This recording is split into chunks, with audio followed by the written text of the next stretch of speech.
অশান্ত বাংলাদেশ, এবারে শান্তি বজায় রাখার আহ্বান আমেরিকার। ভারত বাংলাদেশের মধ্যে শান্তি বজায় রাখার পরামর্শ, মতপার্থক্য মেটানোর জন্য শান্তিপূর্ণ সমাধানের পরামর্শ। সূত্র মারফত যে আপডেটগুলো পাচ্ছি জানাচ্ছি আপনাদেরকে। ভারত এবং বাংলাদেশের মধ্যে শান্তি বজায় রাখার পরামর্শ, মতপার্থক্য মেটানোর জন্য শান্তিপূর্ণ সমাধানের পরামর্শ। হিন্দুদের ওপর লাগাতার অত্যাচার, অশান্ত বাংলাদেশ, এবারে শান্তি বজায় রাখার আহ্বান জানালো আমেরিকা। সূত্র মারফত যে আপডেট পাওয়া যাচ্ছে, ভারত এবং বাংলাদেশের মধ্যে শান্তি বজায় রাখার পরামর্শ, মত পার্থক্য মেটানোর জন্য শান্তিপূর্ণ সমাধানের পরামর্শ। বাংলাদেশে লাগাতার হিন্দুদের উপর অত্যাচার, লাগাতার বর্বর ইউনূস প্রশাসন একেবারে কার্যত হিন্দুদের দমন পীড়ন করে চলেছে। হিন্দু নিধনের একটা যজ্ঞ চালাচ্ছে এই ইউনূস প্রশাসন। এবারে সেই অশান্ত বাংলাদেশে শান্তি বজায় রাখার একটা আহ্বান আমেরিকার।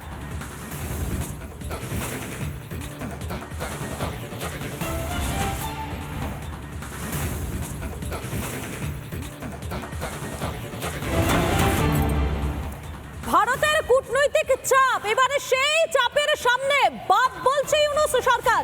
বিদেশ সচিব বিক্রম মিশ্রির সফরের পরেই কার্যত ভোল বদল হয়ে গেল এই বাংলাদেশ সরকারের।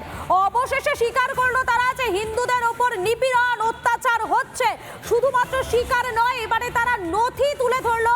5ই আগস্ট থেকে 22শে অক্টোবর মোট 88টি মামলা, হিন্দু নিপীড়নের 88টি মামলা, ঘটনায় 70 জনকে গ্রেফতার। সরাসরি চলে যাবো, আমাদের সঙ্গে রয়েছেন নিউজ রুম থেকে আমাদের প্রতিনিধি কিশলয় রয়েছেন। কিশলয়ের কাছে চলে যাবো।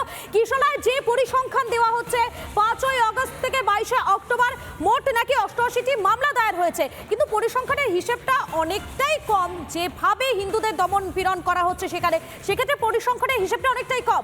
কিন্তু ভারতের কূটনৈতিক চাপে অবশেষে বাপ বলতে বাধ্য হচ্ছে এই বর্বর ইউনূস প্রশাসন। আমরা আসবো, আমি কিশলয় আসবো তোমার কাছে, আমি আসবো, কিন্তু এই বিষয় নিয়ে বাংলাদেশের প্রেস সচিব তিনি কি বলছেন সেই বক্তব্য একবার শোনাই, তারপর তোমার কাছে আসছি।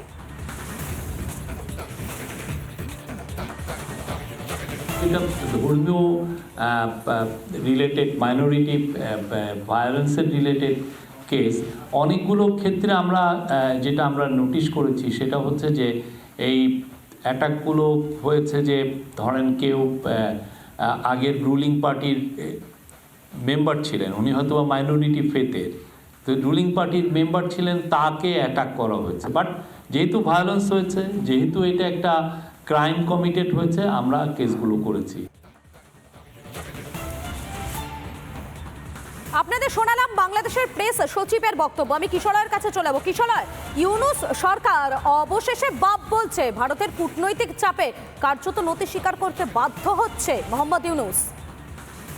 দেখো, মোহাম্মদ ইউনূস প্রথমেই বলেছিলেন, বহুদিন ধরে বলে আসছেন যে কোথাও বাংলাদেশে কোনো সংখ্যালঘু, কোনো হিন্দুর ওপর আক্রমণ হচ্ছেই না। একটা দুটো কেস হয়েছে, তাও রাজনৈতিক কারণে, ধর্মের কারণে নয়। হঠাৎ করে বিক্রম মিশ্রির সফরের পর 88টা কেস বেরিয়ে এলো। 88টা কেসের মধ্যে 70 জন অ্যারেস্ট হয়ে গেল, এবং সেটাও সংখ্যাটা অত্যন্ত নগণ্য। হয়তো 880 কিংবা 8080ও হতে পারে কেসটা। যেভাবে হিন্দু নিধন যজ্ঞ চলছে বাংলাদেশে অগাস্ট মাস থেকে শুরু করে এখন পর্যন্ত, August, September, October, November, December, প্রতি মাসে শয়ে শয়ে হিন্দুকে হত্যা করা হচ্ছে, ধর্ষণ করা হচ্ছে, বাড়ি ভেঙে দেওয়া হচ্ছে, মন্দির ভেঙে দেওয়া হচ্ছে, মূর্তি ভেঙে দেওয়া হচ্ছে, মারধর করা হচ্ছে, কিডন্যাপ করা হচ্ছে, গ্রেফতার করা হচ্ছে, মিথ্যে মামলা দেওয়া হচ্ছে, জেলে পোড়া হচ্ছে, তুলে নিয়ে যাওয়া হচ্ছে। এই সমস্ত কিছুতে 88টা কেস কিছুই নয়। যদিও একটা কথা, 88টা কেস তো এর আগে শোনা যায়নি, শোনা যাচ্ছিল মধুকল্পিতা যে একটাও কেস নেই, একজনও হিন্দুকে আক্রমণ করা হয়নি। কয়েকটা এদিক ওদিক কেস হয়ে গেছে, কিন্তু তাও রাজনৈতিক কারণে, এমনটা বলছিল ইউনূস, মোহাম্মদ ইউনূস এবং ইউনূস পন্থীরা এমন কথা বলছিল। এখন হঠাৎ করে বিক্রম মিশ্রির সফরের পর কি হলো যে 88টা কেস বেরিয়ে হলো। মধুকল্পিতা, এটা একটা অত্যন্ত গুরুত্বপূর্ণ বিষয়। আরেকটা গুরুত্বপূর্ণ বিষয় হলো, মোহাম্মদ ইউনূস একজন প্রধানমন্ত্রী লেভেলে নিজেকে রাখেন, তো প্রধান উপদেষ্টা। সে কার সাথে বৈঠক করলেন? বিদেশ সচিবের সঙ্গে, ভারতের একজন অফিসিয়ালের সঙ্গে। তার সঙ্গে বৈঠকের পরেই যদি এত চাপ হয়, তাহলে ভারতের আরও উপর মহল থেকে চাপ এলে কি করবেন মোহাম্মদ ইউনূস? প্রশ্ন থাকছে মধুকল্পিতা। কিশলয়, আর এখানেই তো প্রশ্ন উঠছে, অনেকেই প্রশ্ন করছিলেন যে ভারত সরকারের ভূমিকাটা ঠিক কি হচ্ছে, কেন্দ্রীয় সরকার কেন কোনো চাপ দিচ্ছে না। এখানে কার্যত অনেকটা স্পষ্ট হয়ে গেল না কিশলয়, যে এই যে কূটনৈতিক চাপ সেটা কতটা আরো ভয়ঙ্কর হতে পারে, সেটা কি এটা বোঝা যাচ্ছে না? এটা কি কার্যত একটা ট্রেলার বলা চলে না? ট্রেলারই বটে। বাংলাদেশের মৌলবাদীরা এবং ইউনুসপন্থীরা ফেসবুকে বিভিন্ন সোশ্যাল মিডিয়ায় যেখানে মোহাম্মদ ইউনুস পোস্ট করেছেন ছবি বিক্রম মিস্ত্রির সঙ্গে, সেখানে তারা লিখছেন যে আপনি কেন একজন বিদেশ সচিবের সঙ্গে কেন কথা বলেছেন, কেন মিটিং করেছেন, এমনটা পোস্ট করছেন। কিন্তু মোহাম্মদ ইউনুসের তো আর কোনো পথ নেই, তাকে তো মিটিং করতেই হবে ভারতের বিদেশ সচিবের সঙ্গে, কারণ চাপটা তো তিনি বুঝতে পারছেন। আর বিদেশ সচিব পর্যায়ে যদি এই চাপ হয়, আর উচ্চ পর্যায়ে তো আরও চাপ। কি বলেছেন মোহাম্মদ ইউনুসের প্রেস সচিব? গতকালই আমাদের সঙ্গে কথা বলেছিলেন এক্সক্লুসিভ রিপাবলিক বাংলার প্রতিনিধি সৈকতের সঙ্গে, সেখানে তিনি অস্বীকার করেছিলেন, জানেন না বলেছিলেন, তারপরে ভুল বদল। কি বলেছিলেন রিপাবলিক বাংলাকে এক্সক্লুসিভ শুনবো। বাংলাদেশে এই যে হিন্দু সংখ্যালঘু হিন্দুদের ওপর অত্যাচার, এটা বন্ধ হবে কবে? বাংলাদেশে এই যে হিন্দুদের যে অত্যাচার বা যেটা নিয়ে আপনি বলছেন, সেটা তো অনেক এক্সাজারেটেড রিপোর্ট। আপনার যেটাকে রিপোর্ট এখানে হচ্ছে, তার কোনো লেশমাত্র এখানে কিছু হচ্ছে না। বাংলাদেশে কিছু ভায়োলেন্স হয়েছে এবং আমরা মনে করছি যে এতে বেশিরভাগ ভায়োলেন্সই ছিল পলিটিক্যাল কারণে।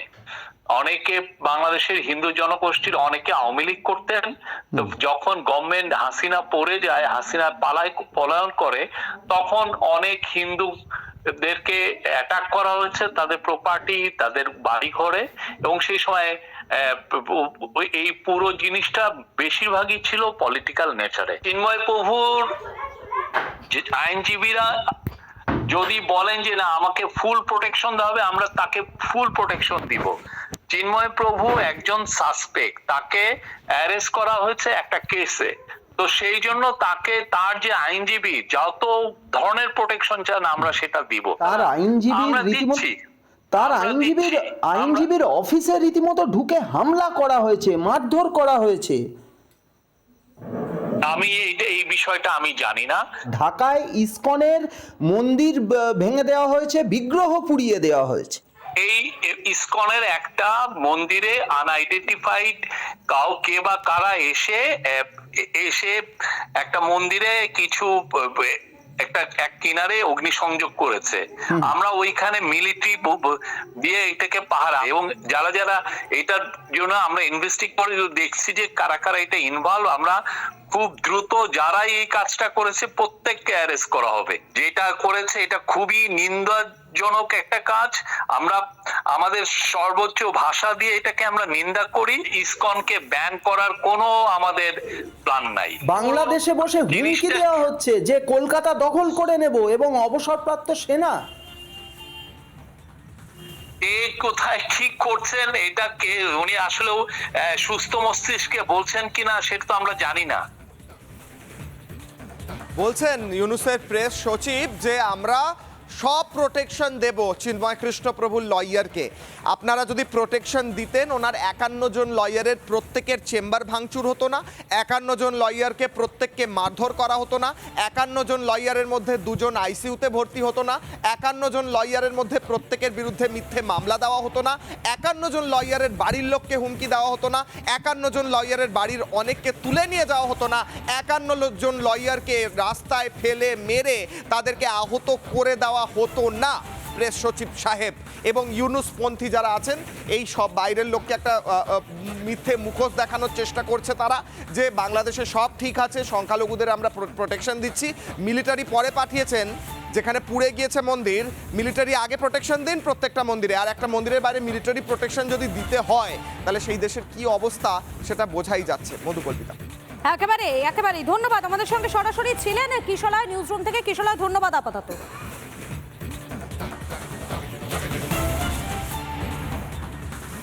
নানা ধরনের কন্টেন্ট দেখার জন্য লাইক করুন, শেয়ার করুন আমাদের ফেসবুক পেজ, সাবস্ক্রাইব করুন আমাদের ইউটিউব চ্যানেল।